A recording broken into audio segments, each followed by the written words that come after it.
Valmik कराडचे 3 mobile सीआयडीने जप्त केले। 3 मोबाईलची फॉरेन्सिक तपासणी केली जाणार आहे। मोबाईलवरील संवादाचा आवाज कराड याचाच आहे का याची पडताळणी केली जाणार आहे। मात्र अद्याप विष्णू चाटेचा मोबाईल तपास पथकाला मिळालेला नाहीये। संतोष देशमुखांच्या हत्या प्रकरणाशी संबंधित खंडणीच्या गुन्ह्यात मंत्री धनंजय मुंडेंचा खास असलेल्या वाल्मिक कराडला अटक झाली। यानंतर मुंडेंच्या राजीनाम्यासाठी विरोधी पक्षाबरोबर सत्ताधारी भाजपकडून दबाव वाढतोय। या पार्श्वभूमीवर दिल्लीमध्ये उपमुख्यमंत्री अजित पवारांनी गृहमंत्री अमित शहांची भेट घेतली आणि या भेटीत नेमकं काय घडलं याकडे सगळ्यांचं लक्ष लागलंय। मुख्यमंत्री माझी लाडकी बहीण योजनेच्या परळी मतदारसंघाच्या समिती अध्यक्षपदी अजूनही वाल्मिक कराड कायम आहे। विशेष म्हणजे ही निवड तत्कालीन पालकमंत्री धनंजय मुंडे यांच्या शिफारसीवरून झाली होती। कराडवर 14 गुन्हे दाखल असताना लाडकी बहीण योजनेवर घेतलंच कसं असा प्रश्न उपस्थित होतो।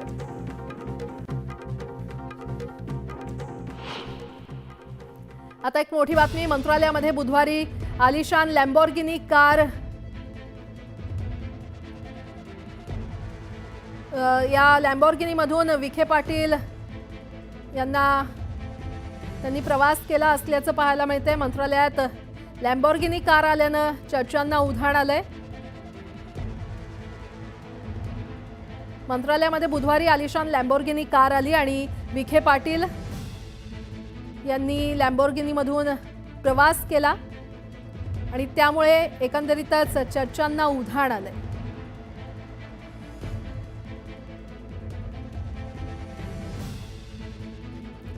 बुधवारी ही घटना घडली आहे। मंत्रालयामध्ये बुधवारी एक आलिशान लॅम्बोर्गिनी कार आली होती। विखे पाटील या लॅम्बोर्गिनीमधून त्यांनी प्रवास केला आणि मंत्रालयामध्ये ही लॅम्बोर्गिनी कार आल्यानं चर्चांना उधाण आलेलं आहे।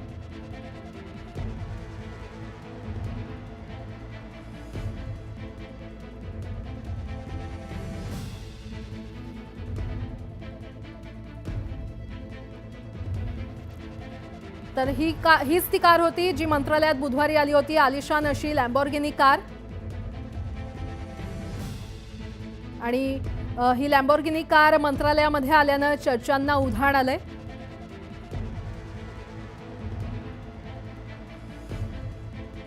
खरं तर विखे पाटील यांना भेटायला आलेल्यांनी या लॅम्बोर्गिनीमधून प्रवास केला आणि खरं तर ही लॅम्बोर्गिनी नेमकी कुणाची किंवा ही पूर्ण कार इथे मंत्रालयात आल्यानं चर्चांना उधाण आलंय।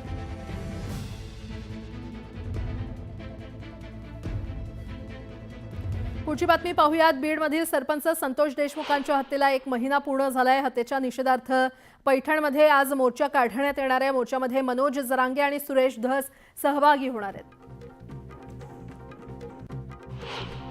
राज्यातील गावगाडा आज ठप्प होणार आहे। संतोष देशमुखांच्या हत्येच्या निषेधार्थ राज्यभरातील ग्रामपंचायती बंद राहणार आहेत। अखिल भारतीय सरपंच परिषदेनं पुढाकार घेत राज्यातील ग्रामपंचायत बंद ठेवून आंदोलन करण्याचा निर्णय घेतलाय।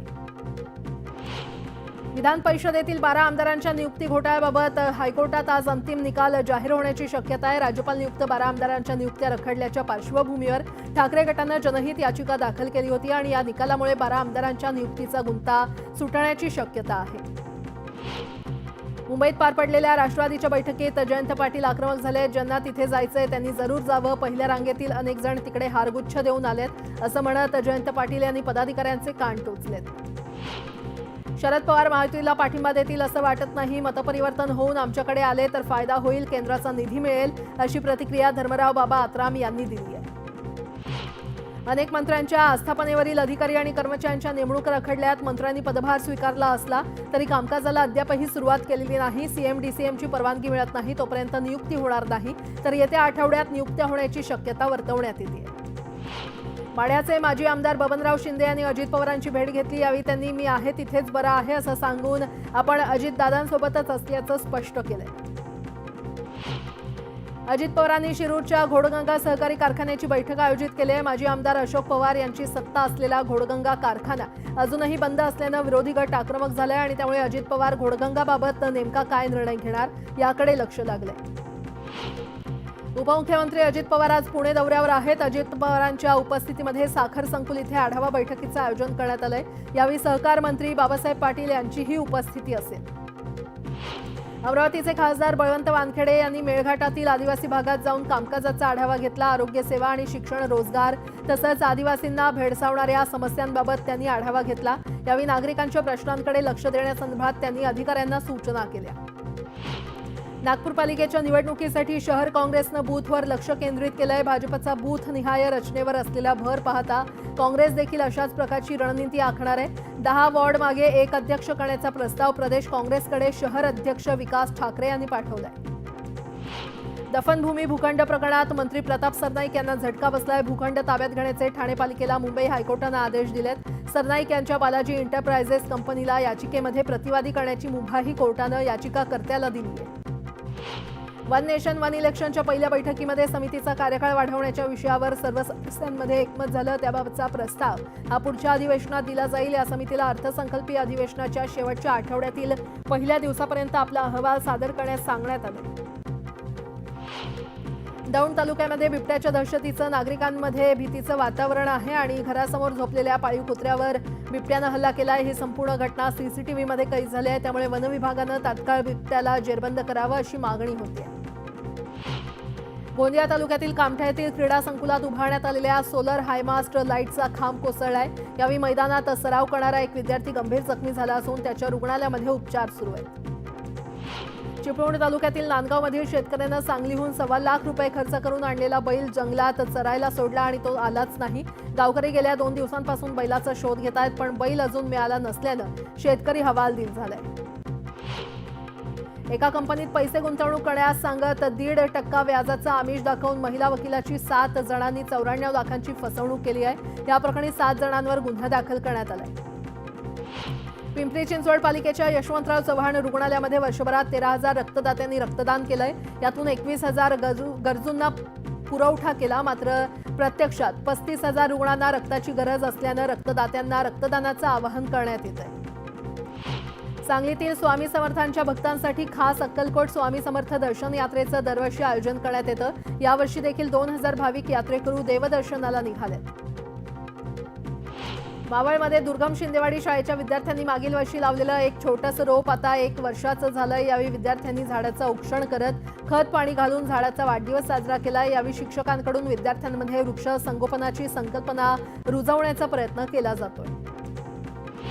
सोलापूर शहरातून चोरीला गेलेले 55 मोबाईल जेल रोड पोलिसांनी मूळ मालकांना परत केलेत। चोरीला केलेल्या मोबाईलचे CDR मिळवून हे सर्व मोबाईल हस्तगत करण्यात पोलिसांना यश आले। सांगली जिल्ह्यातील मिरज तालुक्यातील आगर येथील जिल्हा परिषद शाळेमध्ये चिमुकल्यांनी आठवडी बाजाराचं आयोजन केलं होतं। या उपक्रमात विविध वस्तू, भाजीपाला, फळं, खाऊ विकत घेण्यासाठी शिक्षकांसह पालकांनी मोठ्या प्रमाणात गर्दी केली। गोंदिया चांदा फोर्ट रेल्वे स्थानकावरून सुटणाऱ्या गाड्या 3 दिवस रद्द करण्यात आल्या आहेत। नॉन इंटरलॉकिंगचं काम सुरू असल्यानं 3 दिवस रेल्वे गाड्या रद्द करण्यात आलेल्या आहेत। त्याचा फटका प्रवाशांना बसलाय। संक्रांतीच्या सणानिमित्त पंढरपूरच्या कुंभारवाड्यातील मातीची भांडी घडवणारी चाकं वेगानं फिरू लागलेली आहेत। मातीच्या माध्यमातून सुबक आकारात घडवली जाणारी सुगड सध्या मोठ्या संख्येनं घडवली जात आहे। छत्रपती संभाजीनगरातील चिकलठाणा आंतरराष्ट्रीय विमानतळाच्या धावपट्टीचा विस्तार करण्यासाठी अधिसूचना जारी करण्यात आली आहे। भूसंपादनाची अधिसूचना जिल्हा प्रशासनानं जारी केली आहे आणि अंदाजे 500 कोटी रुपयातून धावपट्टीच्या रुंदीकरणाचे टेक ऑफ होणार आहे। चिकलठाणा, मूर्तिजापूर, मुकुंदवाडी या गावातील मालमत्तांचं संपादन धावपट्टी विस्तारीकरणासाठी करण्यात येणार आहे।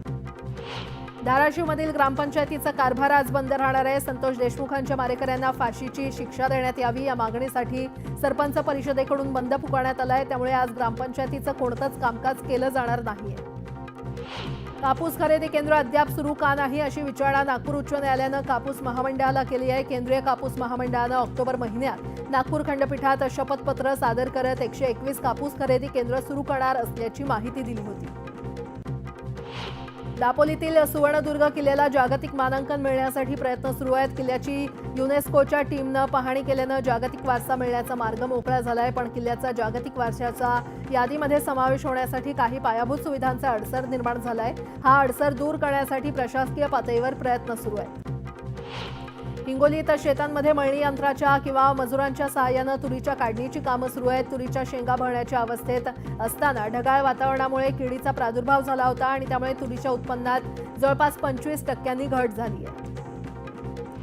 नागपुरात तहसील पोलिसांनी गस्ती दरम्यान मिळालेल्या गुप्त माहितीच्या आधारे छापा टाकून टिमकी परिसरातून प्रतिबंधित नायलॉन मांजा जप्त केला। या कारवाईत 2 आरोपींनाही अटक करण्यात आली आहे। नगरमध्ये महाराष्ट्र केसरी कुस्ती स्पर्धा रंगणार आहे। 29 जानेवारी ते 2 फेब्रुवारी दरम्यान होणाऱ्या या स्पर्धेत 42 संघ सहभागी होतील। या स्पर्धेत शिवराज राक्षे, सिकंदर शेख आणि बाला रफिक शेख, महेंद्र गायकवाड हे प्रमुख आकर्षण असणार आहेत। डॉक्टर बाबासाहेब आंबेडकर मराठवाडा विद्यापीठाचा 65वा दीक्षांत सोहळा 22 फेब्रुवारीला होणार आहे। राज्यपाल CP राधाकृष्णन यांच्या उपस्थितीमध्ये हा सोहळा होणार आहे आणि या सोहळ्यासाठी उपराष्ट्रपती जगदीप धनखड यांना आमंत्रण देण्यात आले। ई-बायसिकल यात्रेचं यवतमाळमध्ये उत्स्फूर्त स्वागत करण्यात आलं। जिल्ह्याची परंपरा असलेले आदिवासी कला नृत्य पथक या रॅलीमध्ये सहभागी झाले होते। कल्याणमध्ये चोरीला गेलेला जवळपास 1.5 कोटींचा मुद्देमाल पोलिसांनी जप्त करत नागरिकांना परत केलाय। यामुळे नागरिकांनी पोलिसांचे आभार मानले।